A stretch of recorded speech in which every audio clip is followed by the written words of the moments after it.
Hello ladies and gentlemen, the most exciting tournament of the year as far as individual chess has begun. The candidates is on and this tournament is going to decide who is going to be the challenger of Magnus Carlsen if he actually decides to play. Last time he spoke about his potential challenges. He stated that unless it's Alireza Firouzja, he's unlikely to defend his crown. So super exciting tournament there for sure. And the first round right away offered to us, if I wanted to be a bit of a negative Nancy, probably 50% of the decisive games for the whole tournament. So yeah, what a kickoff.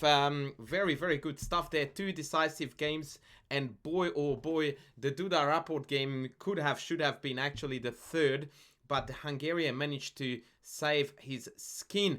Having said that, now we are going to join the game Dingliren against Nepo, the previous challenger. This was indeed a decisive game and a pretty good one at that. On the menu was the English defense and this G3 variation, against which, by the way, the C6 line is becoming quite popular. I played with black as well. With this, basically, excuse me, black is returning the game into a reversed Alapin Sicilian. Let me show you what I'm talking about. So in the Alapin, there is this line where white takes on d4 with the queen. Now this is exactly what we are going to get with reverse colors, with the exception that because of its reverse colors, an extra g3, g6 is going to be added to the equation. So there is that extra g3, but now this is a reverse Sicilian for all intents and purposes. And after knight c2, we actually followed theory for a few more moves. Knight c3, queen e5, bishop g2. The queen goes to e5 to keep an eye on the far advanced e4 pawn. Knight a6, all theory, castles, bishop e7, and knight e3 was a very interesting choice here. And the reason why I'm telling you this is because actually one of the top games in the database for this position is a game by Ding Liren himself, except with the black pieces. So he played a game against Vacher Lagrave, and here he improved on that game by playing knight e3, and here h5 was known to theory in 4 top games, including Anish Giri against Grishuk, the best one among them. Castles is a novelty, so from here on out we are on our own and our players do not fail to deliver. a3 is intended to play b4, bishop b2, fianchettoing both bishops. What seems very apparent at first sight, if we would like to draw up a little bit of a who is doing what type of scenario here, white has given up a fair chunk of the center, and the e4 pawn is very much restricting the white army, in particular the bishop. But if you want to flip that around, it is also a reliability that black needs to constantly mind and monitor and babysit, because if the e4 pawn is gone, the game is gone. So this is a very interesting battle between, is this actually a strength or a weakness? Rook e8, a very prophylactic, smart, prudent move to add an extra defender to the pawn. b4, knight g4, bishop b2, queen h5, creating a mate in 1 threat. Very cheeky. And here actually, this is interesting, because at this point, the Russian challenger goes, you can have the pawn. And in fact, according to the machine, knight takes g4, bishop g4, and knight takes e4 would indeed have been, bishop takes e4, soz, we don't want to drop the e2 pawn, would have been the best continuation, when black certainly has compensation. The other rook is coming to the d file, and these two rooks on these semi-open files exert a lot of pressure onto the white position. Bishop f6 is to come, and black's position is very appealing, but white is a pawn up. So this would have been very interesting. Ding Liren decided not to go for this and instead played h4, which certainly leaves a mark on the king side, and now the white king is feeling a little bit less secure, and indeed this was the area where the game was decided.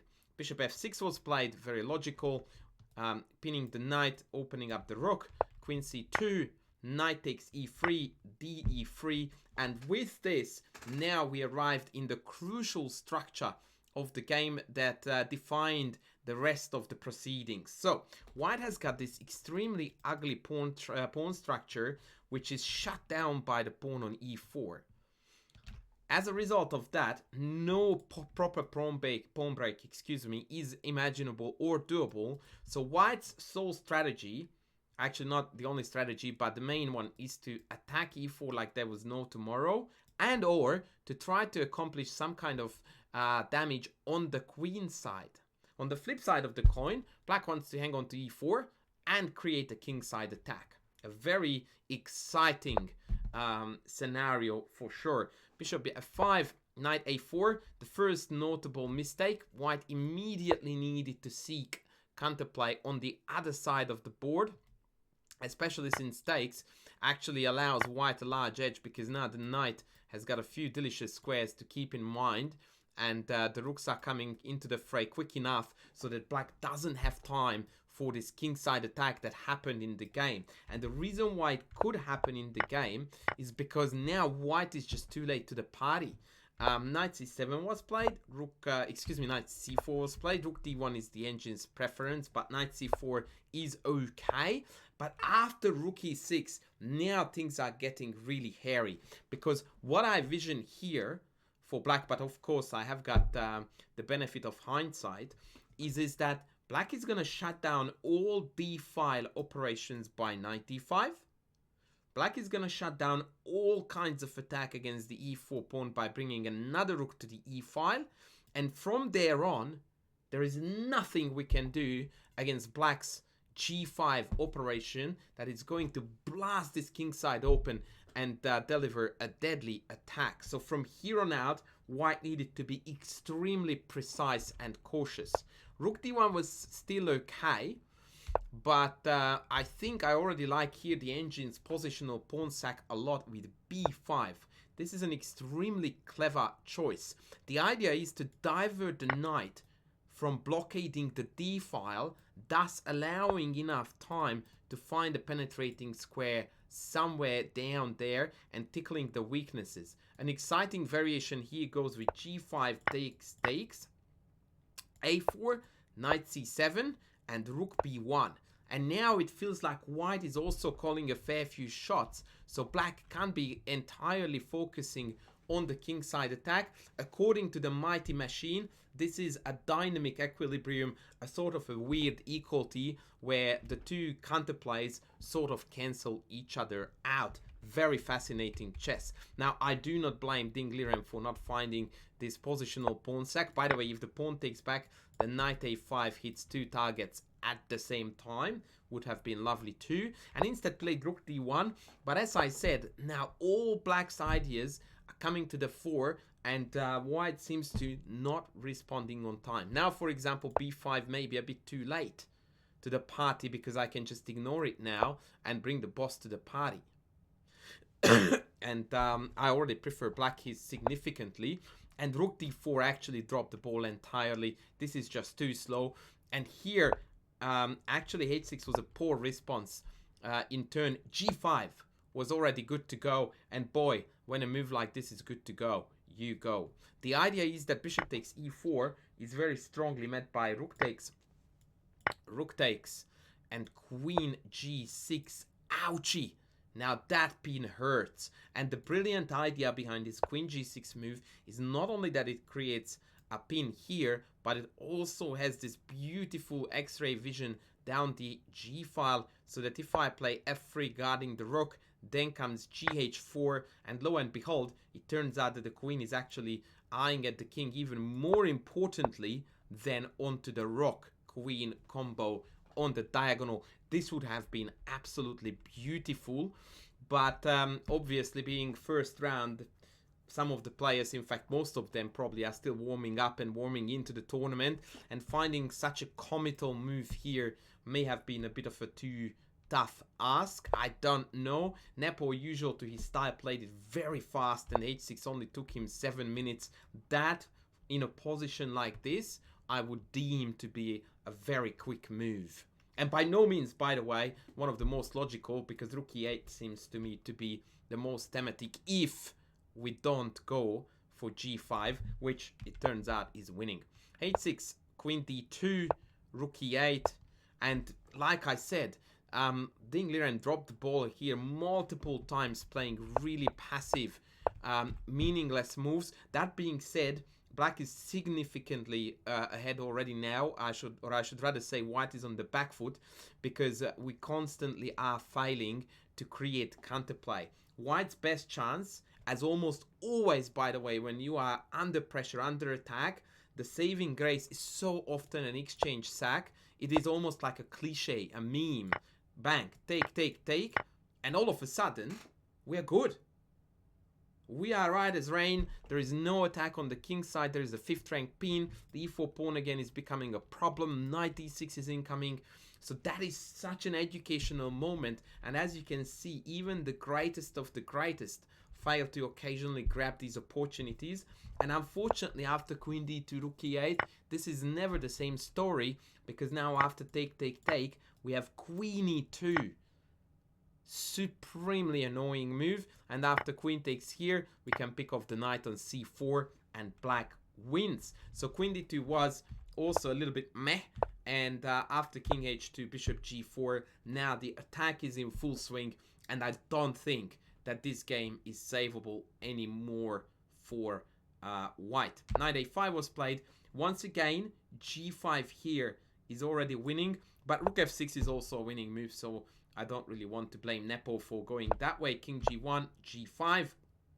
And here, the final big blunder with knight takes b7. The engine still wants you to play b5, and after gh, bc, this is still a little bit of a mess. After something like takes back, White is still holding it together just, but it looks really, really problematic. Queen e5, knight c4, queen g3, and queen e1 is the engine's idea, trying to force a queen trade and entering a definitely worse but potentially playable endgame for White.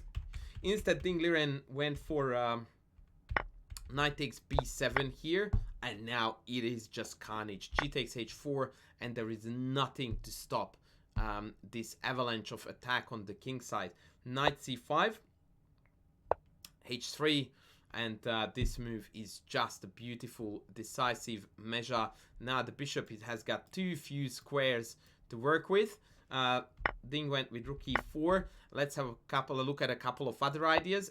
If bishop h1, we have check. Now this is a beautiful checkmate here for you. So king f1 is forced, and now we have got queen f5, redirecting the queen onto a new target.